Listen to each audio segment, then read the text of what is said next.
Okay, so stage two of the French Revolution. In 1792, the revolution entered a more radical phase known as the Reign of Terror, as the monarchy was abolished and Louis XVI was actually executed on the guillotine. He was tried for treason, found guilty, and executed along with his queen, Marie Antoinette.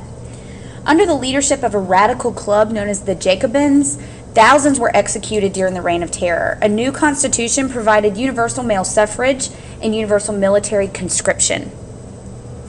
The revolutionaries had to repel foreign armies of Prussia, Russia, Austria, and Great Britain that attempted to preserve the French monarchy, but eventually the European armies were driven from France, and revolutionaries added new territory in the Netherlands, Germany, and Italy, and a large wave of nationalism was spreading through France.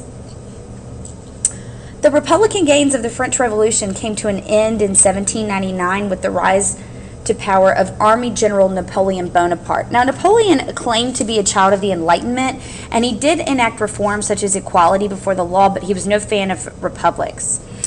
He limited the power of the Legislative Assembly and returned authoritarian rule to France. So they went through this whole mess of abolishing the monarchy and authoritarian rule, only to end up right back where they started with Napoleon. He censored speech in the press. He codified laws in the Code Napoleon.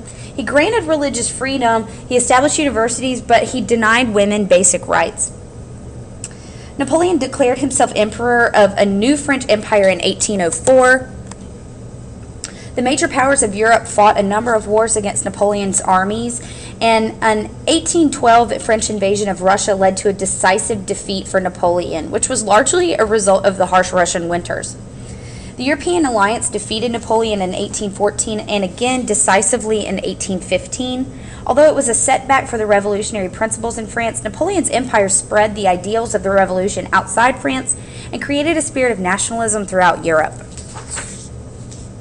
So the aftermath of the Napoleonic Wars. After the final defeat of Napoleon in 1815, European leaders met at the Congress of Vienna to restore legitimate monarchs to the thrones of Europe and to create a balance of power. The purpose of the balance of power was to prevent France or any other European nation from dominating the continent again. A spirit of conservatism kept Europe largely at peace until the end of the 19th century. Other political movements gained strength, like liberalism, and we're going to talk about that in a second, which sought protection for the rights of propertied classes, whereas radicalism wanted broader suffrage and social reforms on behalf of the lower classes. Again, we're going to talk about those a little bit more in detail in a minute. The liberal revolutions of 1848 largely failed, however, to bring permanent reform to Europe. Nationalist stirrings in Italy and Germany united the various political units in both regions, and the unification of Italy was completed in 1870, while German unification occurred a year later in 1871.